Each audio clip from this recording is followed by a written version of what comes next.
have the amazing Rita Q as our speaker.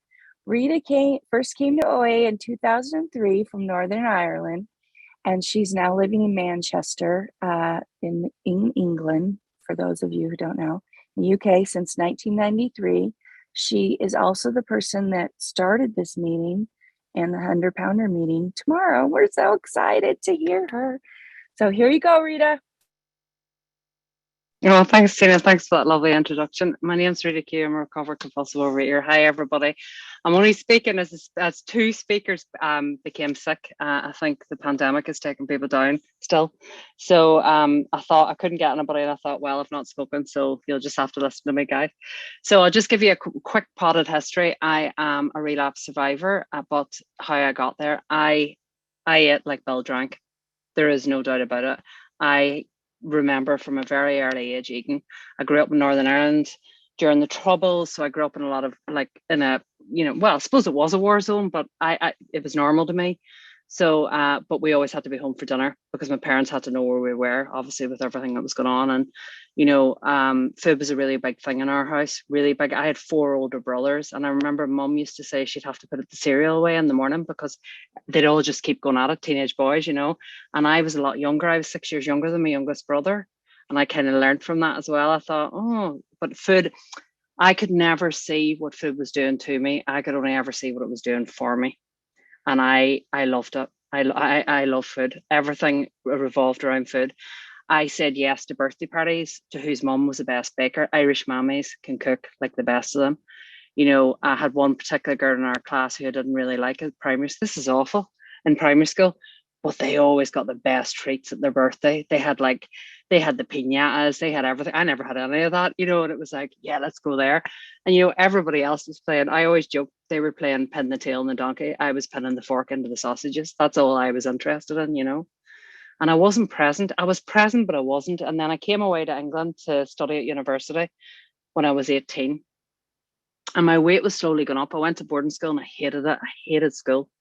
And I felt very left out. And then I came to England and I made friends really quickly. And I got, I couldn't believe I had friends, people like me. But there was something inherent in me that hated myself. From a very young age, I always felt lonely. I always felt alone. I felt this terrible aloneness. And I'm going to share a slide with you just to show the example of this was what happened to me. So it says in the big book very clearly, men and women drink essentially because they like the effect produced by alcohol. I'm paraphrasing it. Although they know it is injurious, they cannot, after a time, differentiate the true from the false. To them, their alcoholic life seems the only normal one. They are restless, irritable, and discontented until they can again experience that sense of ease and comfort, which comes at once by taking a few drinks or a few bites in my case. And after they have succumbed, the phenomenon of craving develops and they're back in the spree. This is that cycle.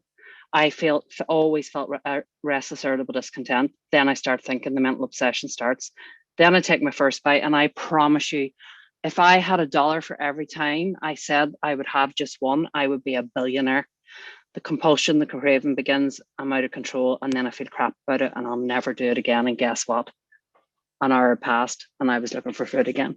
So that was the way it was. And when I came down and I started drinking, now I am not an alcoholic. I don't belong in the beverage program. I don't actually drink alcohol because it's loaded in sugar anyway. But it was a gateway drug for me. And I noticed the more I drank at university, as you do, the more I wanted to eat. And I thought, and I genuinely did not know. This was all I knew. It says that in the book, very clearly in the big book. It says their alcoholic life seemed only normal. Well, my eating disorder and my disordered thinking was normal to me. I was desperate for people to like me, it was horrendous.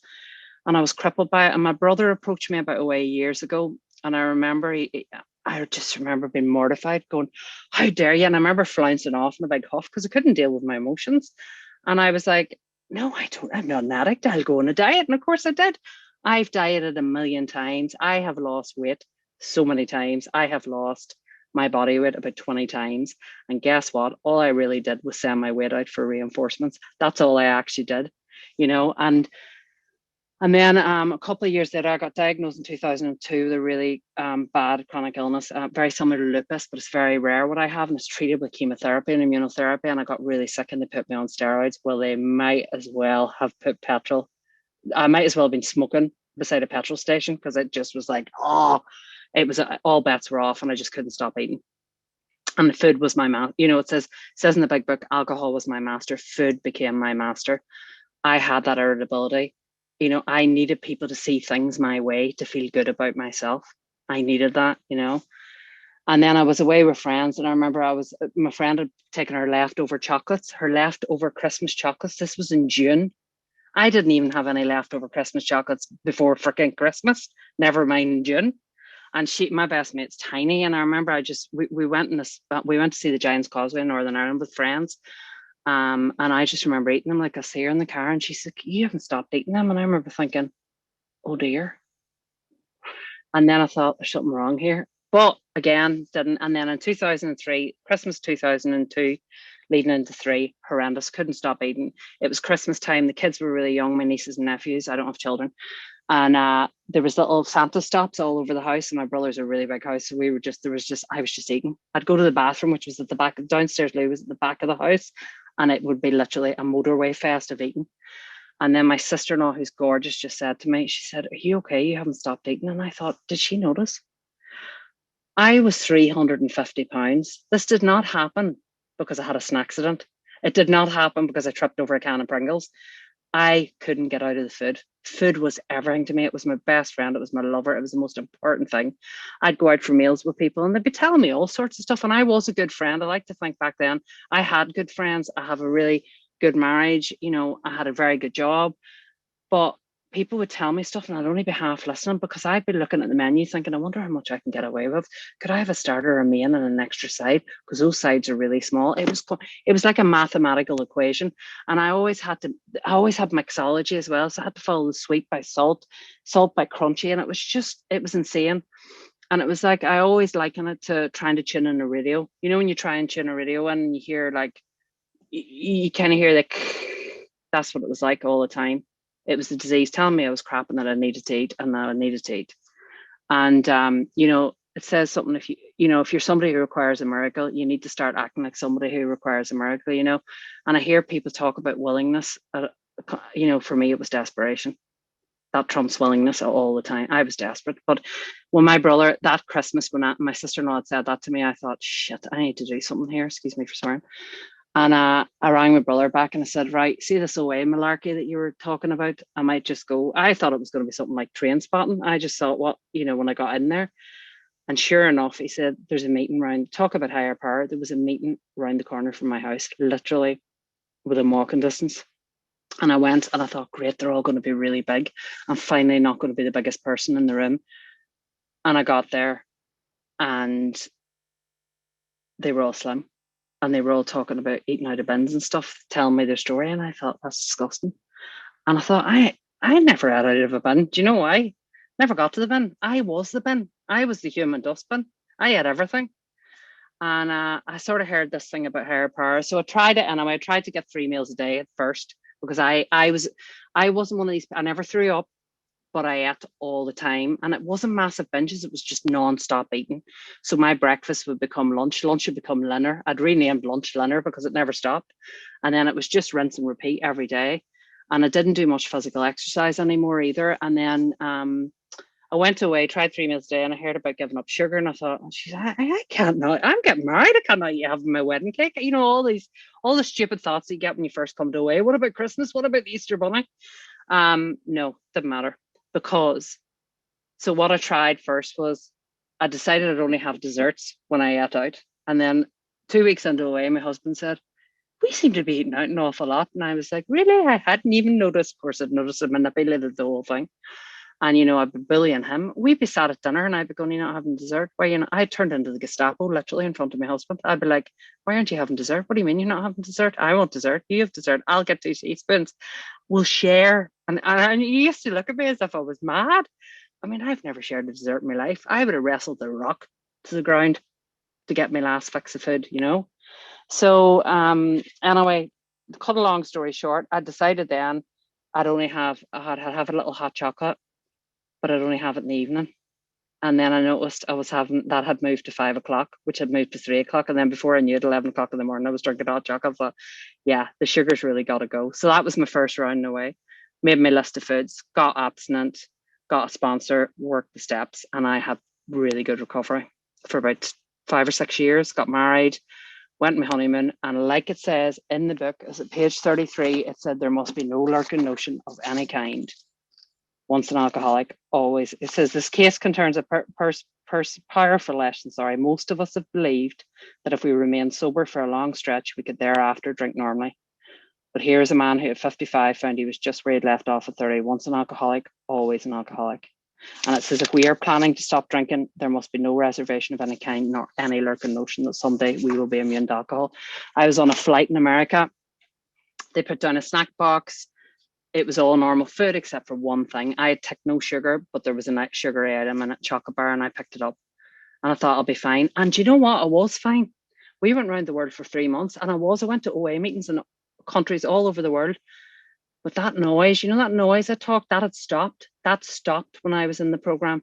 And then that noise that started to wake up again. I thought, oh my God, I was trying to tune into my disease. It was like, I don't know if anybody felt like this, but when you're going into relapse, the pre-lapse before relapse, you're fighting it. You're being dragged in. You're not doing your step 10s. You're not doing your 11 and 12s. Every outreach call you get, you want to slam the phone down and just go, I want to watch another episode of some rubbish thing on Netflix to get out of myself. It says men and women drink essentially. We eat because we like the effect, but I can get the effect from anything. I can get it from Amazon. I can get it from Netflix.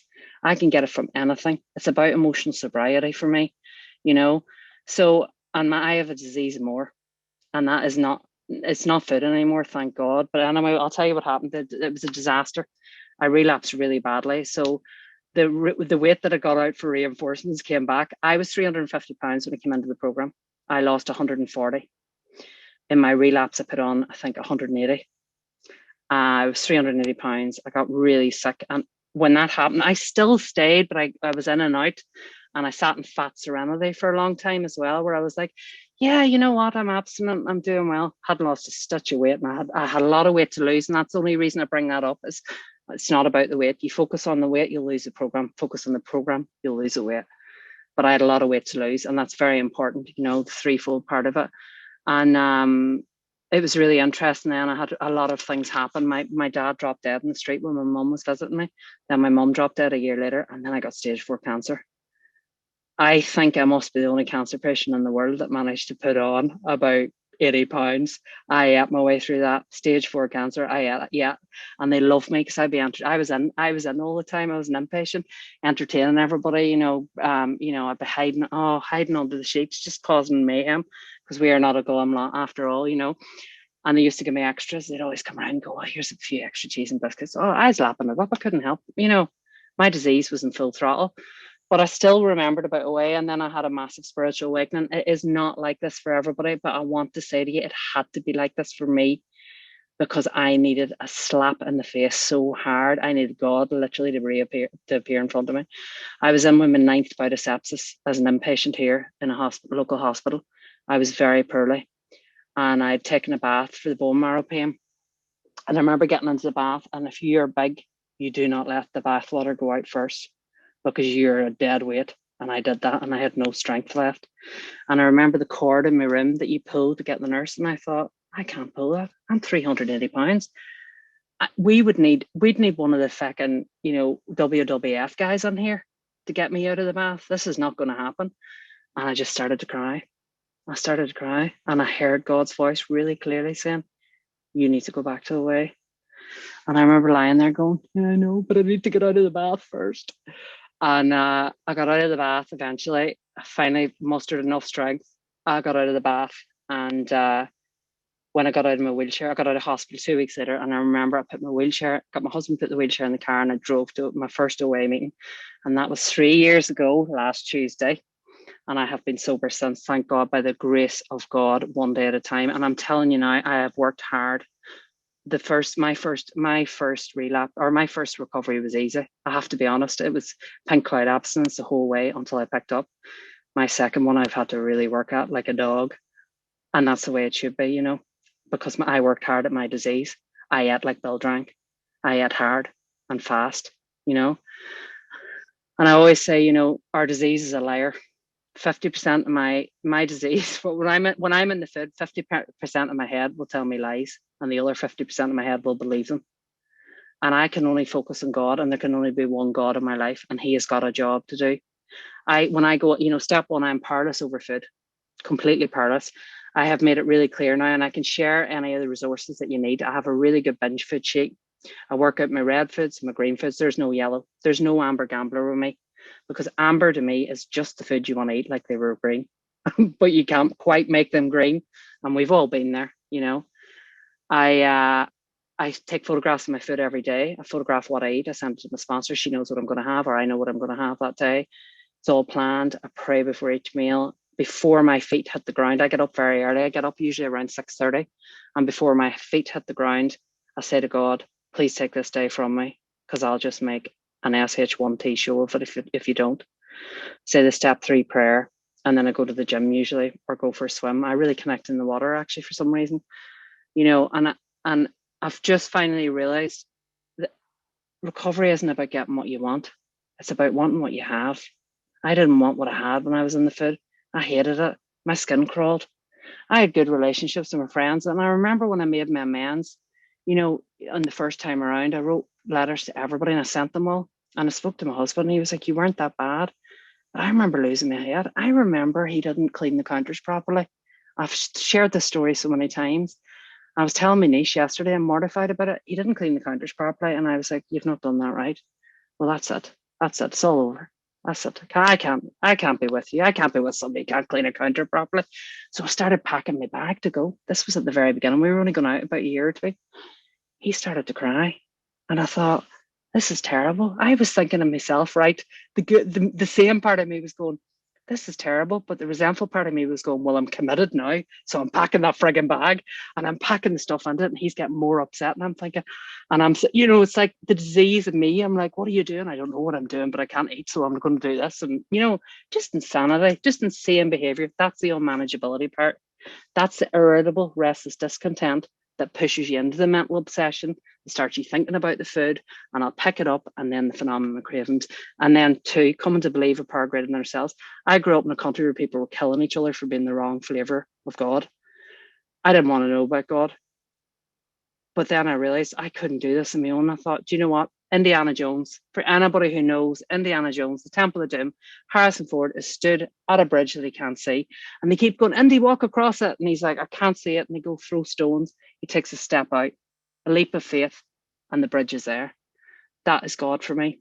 It's the God of my understanding. It's good on orderly direction. It is God for me because I believe in God, but it can be whatever you want it to be. It just can't be me, or, you know, because I can't do this. I tried and failed miserably for 27 years before I came into OA. And then I had to make a decision to give it to him, because that's what I did, the hokey cokey. You know, I don't know if you have the hokey cokey in the States, but, you know, it was like a tug of war. God, take this from me. And what I used to do is I had 2 rooms in the house: recovery, relapse. I'd lock God in the relapse room and I'd say, I'll be back. Santa Claus God, I'll be back tonight. And then I'm sitting praying, give me the lottery numbers, but please let me be thin. Don't let me put any weight on while gorging on food. That made no sense. So step 3, I entered into a covenant with him. I am powerless over food, but I'm not helpless. There are things that I can do. And I hear that a lot. And, you know, I heard a speaker once say, you know, we're really sorry you didn't get the results from the program for the work that you didn't do. And that's fantastic, because that's the truth. You've got to work this like anything, because we work at our disease, man. You know, we had a search and fearless moral inventory of ourselves. The first time I did that was incredible. This last time it was good as well, but I'd cleared a lot of stuff up in the fourth, admitted to God ourselves. I am very open anyway. I didn't have a problem with that, but rigorous honesty is required. It says that all over the book. I thought I was very honest, except when it came to food. I remember actually saying to somebody once, I don't eat that much. It's 350 pounds. What was I thinking? I must have been inhaling gas, because I don't know why I thought that. Entirely ready to have God remove them. 5, 6, 7, 8, leading on to 9. These are the real growth steps now. I'm handing over. I'm thinking, yeah, take gossip from me, take my judgment, take my ego. Ego has 3 things. I always say it: make me right, make me different, and make me feel good right now. That's all my ego wants. Ego drives me. It is an ego deflation disease. When I wake up in the morning after 8 hours of sleep, I have to, it's like a bouncy castle, you know, the bouncy castles. It's like I have to deflate that yet again. And sometimes there's air and I'm squeezing it and trying to get it out. But, you know, it's an ego deflating disease. And then we go into 10, 11, and 12. You know, step 1 is admission, 2 to 7 is submission, 8 to 9 is restitution, and 10, 11, and 12 is reconstruction. I am becoming the person God wants me to be. That's what humility is to me. You know, and you know, I can't believe sometimes that's me, that you know, that I want to do things now without getting stuff back. It's not always that way. I mean, there's still sometimes, you know, there's still, I suppose, deferred resentment sometimes. What is it they say? Expectations are just deferred resentment, you know. But you know, and I find now, if I don't do my work, if I don't do my step 10s, I always share this. One day I notice, but 2 days you'll notice, and you'll definitely notice. And you know, in the Oxford group, which predates OA, you know, AA, which AA kind of fell from, they said there was 4 impediments to recovery, and I'll share these in the chat. 1 is a resentment you won't get rid of. 2 is a secret you won't tell. 3 is a vicarious thrill, character defect like gossip. 4 is a restitution you will not make. But the pain of your overeating has to outweigh the pain of letting food go. And the food will destroy you. And I'm telling you now, the disease wanted me dead. But you know what? When that didn't happen, it settled for miserable. It settled for me being miserable. And I just want to show you some photos. I just want to give you some hope. I forgot to share my photos before at another, so I thought I'll just show you these. This is me over the years. So I hope you can see these. That's me on my wedding day. Myself in Hong Kong, myself and my husband in Hong Kong, looking very dapper there. That's me with stage 4 cancer. That's the biggest I ever got. That was 380. That red one in the red is me about 4 days before I came back to OA. The next one in the bowl I put in because I always laugh and joke and say that basically sums up Relapse to me.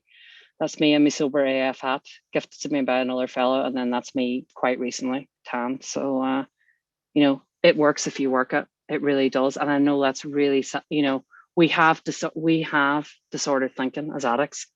You know, I cannot think my way out of the food. I just can't.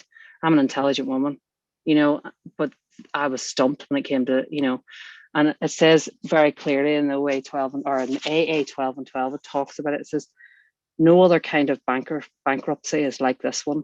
And I'm going to substitute alcohol for food. Food now became the rapacious creditor. It bleeds us of all self-sufficiency and all will to resist its demands. Once this stark fact is accepted, our bankruptcy as going human concerns is complete. And I want to share one more slide, just for the thing. This is the bedevilments versus the promises. We talk about the promises all the time. I think I've shared these before. I'm hoping to God I've got them. Yeah, here they are. On the left-hand side, this is page 52 of the big book. This shows exactly what my life was like when I was in the food. I was having trouble with personal relationships. Nobody was doing what I wanted. You know, I couldn't control my emotional natures. I was packing because my husband couldn't clean a counter. I was a prey to misery and depression. Everything got me down. The postman looking at me funny, you know, somebody else mentioning something. It was just all rubbish. I couldn't make a living. That wasn't true for me. I had feelings of usefulness. Every morning I woke up, I wish I was dead. I think when I was in relapse for 18 months, I was full of fear. I was unhappy and I couldn't seem to be of real help to other people. And then the promises came true, and they have come true for me, and they come true every day. We will lose interest in selfish things and gain interest in our fellows. Self-seeking will slip away. We will comprehend the word serenity. We will know peace. Our whole attitude and outlook upon life will change. Fear of people and economic insecurity will leave us, and so on and so forth. And I'll suddenly realize what God is doing for us we couldn't do for ourselves. I couldn't sleep last night. I have a very strong action plan, which includes exercise. Not a lot of exercise, but I've got to move my body. I was in a wheelchair, so being able to move my body now is an absolute blessing. And I went to the gym. I have my personal trainer on Tuesday morning. He's brutal. And I went this morning and I was early, and he went, he's Australian. I do a really bad Australian accent, so I apologize to anybody. He was like, hey, Rita, you're really early into the gym. Are we working early? And I was like, not a chance. I'm just going to like saunter on the side, you know, the recumbent bike here. But he says to me this morning, you're getting stronger. But as I was on the bike, the sun was rising. And I just thought how dark it is before the dawn. I'm getting very emotional. I just thought we are the luckiest. When you find recovery, we are the luckiest people on earth. And I saw that sunrise, and I saw the birds and the squirrels and the cars and people starting to go to work. And I thought, I am so lucky, because this time 4 years ago, I was hooked up to a machine, fighting for my life, dying of cancer and dying of the food. Do you know what? The cancer was easy compared to the food. God forgive me for saying that, but it's the truth. The food was taking me out every day of my life, and it was destroying my self-worth. And I hated myself because of it. And I know what lies ahead if I go into the food, and I just want to read something. It's the promises of relapse. I want to read them. If we dive headlong into relapse, we will be amazed before we are halfway through. We are going to know a new pain, and we will remember the misery that made us want to quit in the first place. We will regret our decisions, our actions, and feel as though we have lost control. We will comprehend the words addiction and insanity, and we will know self-loathing. No matter for how far down the scale we have gone, we will see how there are still more opportunities to make more mistakes and experience more pain. That feeling of uselessness and self-pity will reappear. We will lose interest in fellows and gain interest in selfish things. Self-seeking will be our way of life. Our whole attitude and outlook upon life will change. Fear of people and economic insecurity will return. We will intuitively know how to sabotage our lives and the lives of those we care about. We will suddenly realize that we are doing for ourselves what even our worst enemies would not wish upon us. The price of admission into recovery was pain and misery, and upon leaving, we are entitled to a full refund. Are these extravagant promises? We think not. We've witnessed this pattern frequently, and we see the results sometimes quickly, sometimes slowly. They will always materialize if we give in to them. And it goes back to saying, if you stop doing the things that keep you in the program, you'll go back to the things that brought you. And I want to say to people, there are going to be people in here who are eating. There are going to be people who listen to this who are eating. I couldn't get out of the food. It was not easy. And I had to work at it. And you know what really saves me now? Step 12, all day long, working with others, taking calls. And sometimes I take a call and I'm joyous, happy and free, clapping away. This is wonderful. And sometimes I take a call and I think, oh, for goodness sake, really? But every single call I take, I feel God in it. And at the end, I'm so glad. If it's a good call, I'm buzzed up. If it's a bad call, I'm buzzed up, because I just think this is fellowship. I've got the fellowship I crave now. There are people on this line that I love, who I would die for, because they're just amazing, and people who I don't know quite yet, who are equally as amazing, And I just think that's what's so important. Step 12 is working with others, service. We're always banging on. We always ask in this meeting for service to people to help, but service it's gotta be uncomfortable. I am running from one thing to the next. My poor husband is like, I've got a schedule. I'm like, and just to go back to the 4 impediments, I see the 4 absolutes that come true. The 4 absolutes of the Oxford group as well that we talked about before when I mentioned the Oxford group. 1, honesty. This is what I think about every day. Is it true or is it false? 2, unselfishness. How will this affect somebody else? 3, purity. Is it right or is it wrong? And love. Is it ugly or is it beautiful? And I have to live a purpose-driven life now. And I say please in the morning and thank you at night. And in between, I try and help another compulsive overeater. And I'm just going to finish off by reading something. Sorry, I hope you don't mind me reading this, but I really love it. It was about an alcoholic, but I'm just going to change it to make sense. And I'm nearly up to time. A hopeless compulsive overeater has fallen into a hole and couldn't find their way out. A businessman happened to pass by and heard the compulsive overeater calling out for help. The businessman gave him some money and told him to buy himself a ladder, but the compulsive overeater could not find the ladder, so he stayed stuck in the hole. Some say the businessman actually gave him the ladder and he sold it to fund his latest spree. A doctor walked past the compulsive overeater and he cried out, "Help me, I can't get out of this hole." The doctor said, "Take these pills, they'll relieve the pain." The compulsive overeater said thanks, but when the pills ran out, he was painfully aware he was stuck in the hole. A renowned psychiatrist strolled by and heard the compulsive overeater pleading for help. He stopped and said, "How did you get into that hole? Were you born there? Were you put there by your parents? Tell me about yourself. It will alleviate your sense of loneliness." So the compulsive overeater talked with him for an hour. Then the psychiatrist said he had to go, but he would come back the next week. The compulsive overeater thanked him, but realized he was still stuck in the hole. A priest came by and the compulsive overeater called out for help. The priest gave him a Bible and said, "I'll pray for you." He got down on his knees and prayed for the compulsive overeater, then left. The alcoholic was very grateful and thanked the priest for his Bible, which he read. but he was still stuck in the hole. Finally, a recovered compulsive overeater happened to be passing and heard the poor person cry for help. Right away, the recovered compulsive overeater jumped into the hole with him. The suffering compulsive overeater said, why did you do that? Now we're both stuck in here in this godforsaken hole. But the recovered compulsive overeater said with a gleam in his eye, it's okay, I've been here before. I know the way out. Guys, I know the way out. We all know the way out. The answer's in the books. The answer's in the steps. You work the steps. They will do for you what the food, I'm telling you now, the steps will do exactly the same as what the food does for you, except without all the horrific consequences. And I just want to give people hope, because I was hopeless. And I'm just really grateful that I could share my story here today, in this beautiful meeting, which is surrounded by beautiful people. And I just love you all. And thank you for listening to me. And thank you for allowing me the opportunity as well. I'll leave it there. Wow, that was amazing.